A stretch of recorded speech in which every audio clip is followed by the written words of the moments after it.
Assalamualaikum warahmatullahi wabarakatuh. Berjumpa kembali di channel ini. Salam sejahtera untuk kita semua, terkhusus rekan-rekan Bapak Ibu guru di mana saja berada dan adik-adik pelajar. Kali ini saya akan mengupdate terkait fitur-fitur yang disediakan di akun belajar Kemendikbud. Di sini juga kita akan bahas keuntungan yang bisa didapat guru dan siswa serta daerah yang paling cocok menggunakan aplikasi ini. Namun sebelumnya, kepada Bapak dan Ibu yang baru bergabung di channel ini, saya mengundang Bapak Ibu sekalian untuk menjadi sahabat profesi guru dengan cara subscribe dan aktifkan loncengnya untuk mendapatkan informasi terbaru dari channel ini. Di 12 Maret nanti Bapak Ibu sekalian adalah waktu terakhir yang diberikan oleh Kemendikbud untuk mengaktifkan akun pembelajaran atau belajar ID, mana untuk operator atau satuan pendidikan ini caranya adalah dengan membuka pdidata.kemendikbud.go.id, lalu login ya.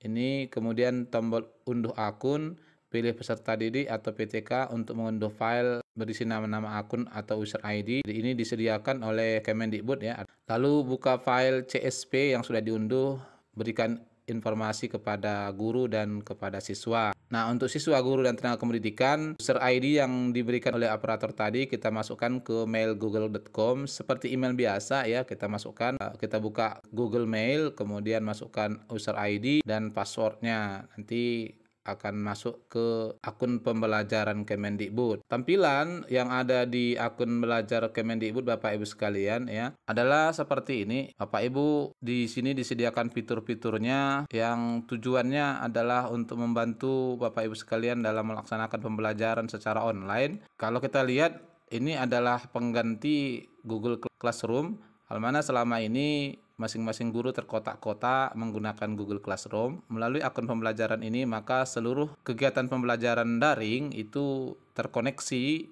ke Kemendikbud.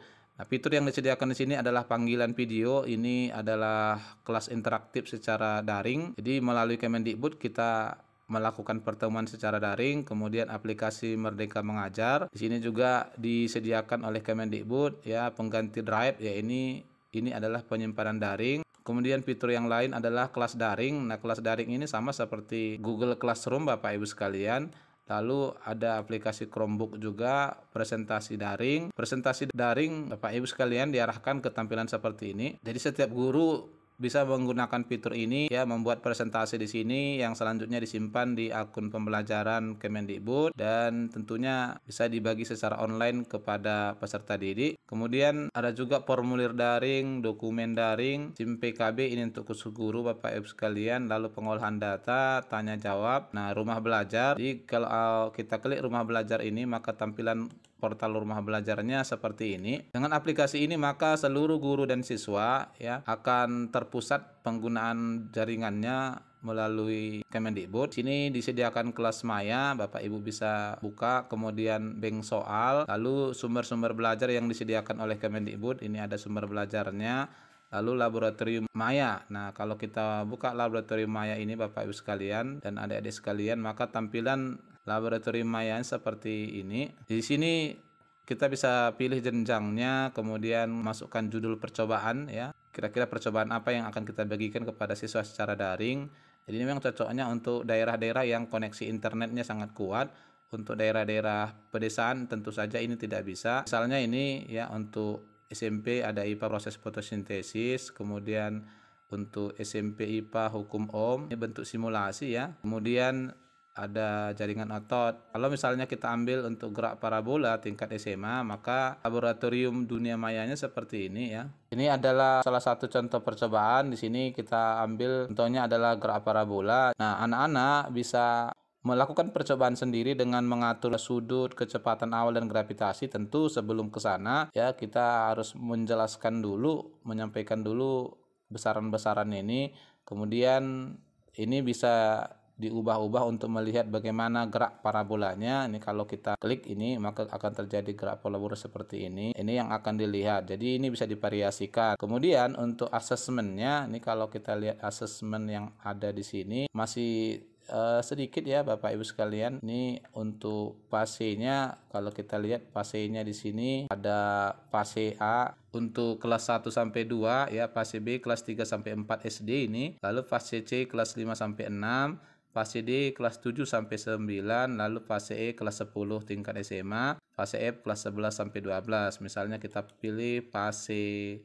E, maka fase E untuk kelas 10 soal-soal yang disediakan atau asesmen yang disediakan untuk siswa itu masih sedikit. Ini ada tentang aljabar, kemudian data dan ketidakpastian, geometri ya. Harapkan memang setelah ini di launching nanti seluruh guru bergabung di sini, maka ini akan lebih banyak berdasarkan masukan dan upload dari Bapak Ibu guru seluruh Indonesia. Nah, ini mata pelajaran yang bisa dipilih di sini masih literasi dan numerasi ya, masih 2. Untuk kelas 10 misalnya kita pilih geometri ya, ini ada 12 soal, alokasi waktunya 45 menit. Jadi siswa itu mengerjakan secara online ya, tentunya ini akan menggunakan data. Ini juga bisa kita download kalau daerahnya memiliki kualitas jaringan yang sangat rendah, kita bisa download Bapak Ibu sekalian, hanya saja tadi masih terbatas ya. Ini misalnya asesmen geometri, nama lengkap, tanggal lahir, ini tampilannya, ini bentuk PDF-nya yang bisa kita search ke siswa. Nah, di sini ada soal-soalnya. Secara umum ini adalah soal-soal yang juga banyak dimiliki oleh Bapak Ibu guru ya, baik itu di buku paket maupun sumber-sumber belajar yang lain. Diharapkan memang kalau kita lihat dengan ini, maka kelas-kelas room yang selama ini sifatnya terkotak-kotak yang dilaksanakan oleh guru mata pelajaran dengan akun pembelajaran ini, maka sifatnya akan terpusat, terkoneksi, dan nantinya itu bisa dipergunakan juga oleh guru-guru di daerah lain apabila kemudian sangat membutuhkan sumber belajar untuk dibagi kepada siswanya. Nah, ini Bapak Ibu sekalian, jadi sesuai dengan jadwalnya tadi, jangan lupa Bapak Ibu sekalian mengaktifkannya sebelum tanggal 12 Maret. Semoga bermanfaat. Wassalamualaikum warahmatullahi taala wabarakatuh.